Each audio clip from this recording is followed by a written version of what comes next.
आज की कहानी धोखा नहीं, ये प्यार है।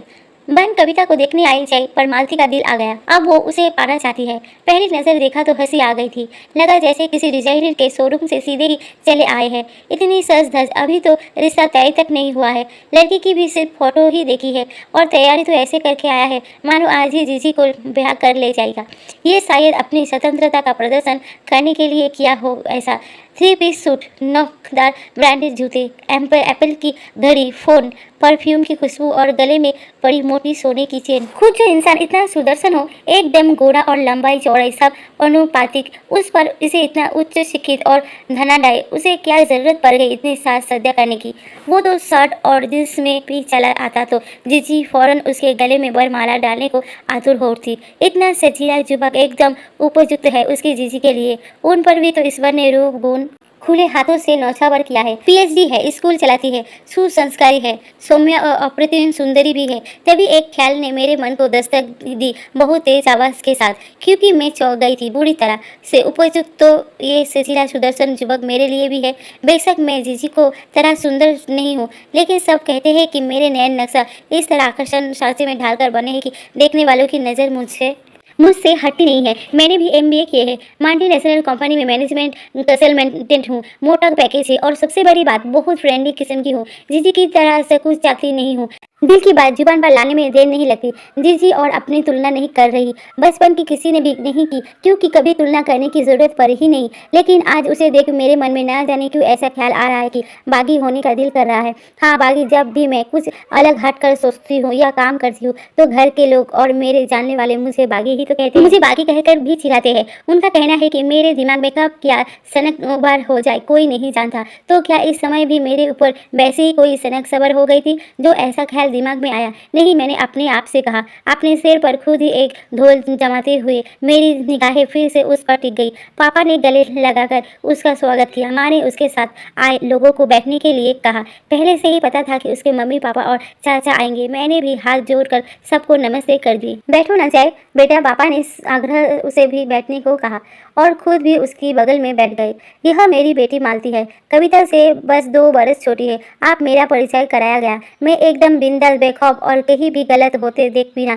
सोचे समझे किसी को भी फटकारने वाली लड़की ने जितनी सौम्यता और शालीनता ताना संभवतः चेहरे पर लाते हुए एक ऐसी मुस्कान जाए की और फेंकी कि उसकी आंखों में एक चमक आ गई। छोटे बच्चे की किसी खिलौने को अपनी मुट्ठी में छुपा लेने जैसी चमक। तो क्या फिदा हो गया यह मुझ पर? मेरे मन ने मुझसे सवाल किया। कुछ तो शर्म कर, ये तेरी जीजी के लिए आया है। मैंने खुद को धिक्कारते हुए इस तरह अपने सिर पर एक ढोल जड़ी, मानो अपने बाल ठीक कर रही हूँ। जीजी के लिए आया ही तो है। कौन सा उसने पसंद कर लिया जीजी को, या उन्होंने ही कौन सी हामी भर दी है? शाम सौम्य जरूर है, पर शादी किससे करेगी इस मामले में एकदम स्पष्ट सोच रखती है जीजी। जैसा करोगे वहाँ शादी कर लूंगी, ऐसा नहीं है। और ये बात ही दोनों में है जो एक समान है। मैं भी तो उन्हें इस बात के लिए उसकाती रहती हूँ कि खूब देख परख कर दूल्हा चुनना। आखिर केवल रूप और संपत्ति ही तो मायने नहीं रखती। लेकिन जीजी ने फोटो देखकर और पापा द्वारा किए बखान को सुनकर एक तरह से अपनी सहमति जता दी थी। तो अब उनकी सहमति को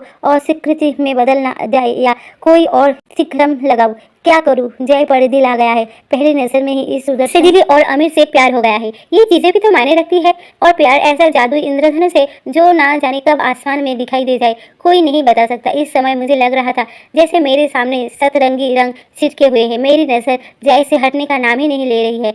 वो तो माँ ने टोका तो मैं अपने सुंदर सपनों में बाहर आई, वरना हो सकता है मैं इस समय जय के साथ फेरे भी ले लेती। मालती, चाय नाश्ता लगाओ और कविता को बाहर भेजो। मैं चौकी। ऐसे भी भला किसी के सपनों में सेध लगाई जाती है? बेमान से उठकर मैं अंदर गई और सहायिका के हाथों चाय नाश्ता बाहर बैठक में भिजवा दिया। जीजी कमरे में तैयार होकर बैठी थी। गुलाबी रंग की सिल्क की साड़ी में उनका रूप और भी ज्यादा निखरा हुआ लग रहा था। माँ का मणि का हार और कान के टॉप्स दमकते हुए उनके लावण्य को और दीपक रहे थे। जीजी कहाँ तैयार होती है ऐसे? मैंने ही तो उन्हें जीत करके सजाया था। लिपस्टिक उनके होठों पर लगाई थी तो शीशे में खुद को देख शर्मा गई थी जीजी। क्या जरूरत है मेकअप करने की? तुझे पता है मुझे सादगी से रहना पसंद है, दीदी ने उससे कहा था। जानती हो तुम्हारी सादगी भी जानलेवा है, पर खास मौके के लिए खास ढंग से तैयार होना चाहिए, मैंने उनके बालों का ढीला जूरा बनाते हुए कहा था। और अब यही उनकी खूबसूरती मुझे चुप रही थी। दीदी बाहर बुला रहे हैं। मालती, बता तो कैसे है देखने में? वैसे ही जैसे फोटो में दिखता है।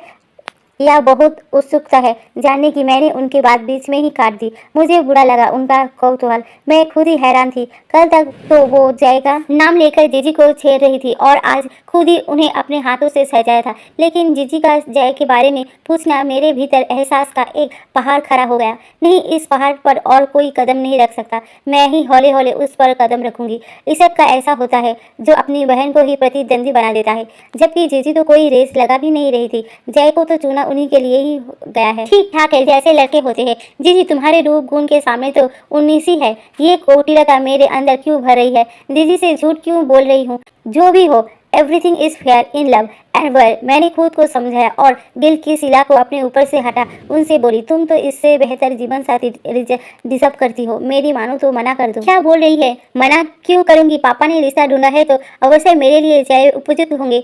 तू भी ना जाने क्या क्या बोलती रहती है।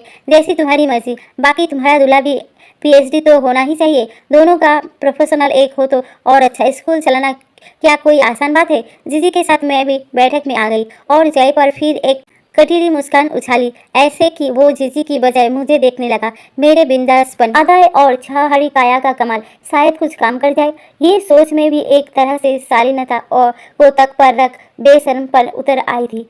बस एक बार उसे शादी हो जाए, फिर शालीन बन जाऊंगी, जितना कोई कहेगा उतनी। बिना कोई जवाब दिए हुए वो लौट गए। माँ, पापा और जीजी तीनों को भी निराश हुई और उम्मीद बार बार जाकर मेरे जिस्म को सहला रही थी। मालती से विवाह करना चाहता है जय। फोन पर ये सुन पापा का चेहरा लटक गया मुझसे। मैंने बहुत नाटकीय अंदाज में भोली सूरत बनाते हुए दुखी स्वर में कहा, इसकी चिंता मुझे हमेशा से थी। कविता के लिए तो और रिश्ते मिल जाएंगे। माँ बोली, तुझे कोई ऐतराज तो नहीं है? मालती, मेरा मन तो यहाँ बोलिया उछल रहा था। मुझे भला क्यों ऐतराज होने लगा? जैसा आपको ठीक लगे। सिर झुकाकर मैं बोली और हौले हौले कदम रखते हुए अपने कमरे की ओर चली गई। सच कहते सब मुझ पर कोई सनक ही सवार रहती है। कब क्या कर दूँ कोई नहीं बता सकता। बागी जो ठहरी। कहा ना, everything is fair in love and world. धन्यवाद। कहानी अच्छी लगे तो लाइक करें, कमेंट करें, शेयर करें और मेरे चैनल को सब्सक्राइब करें।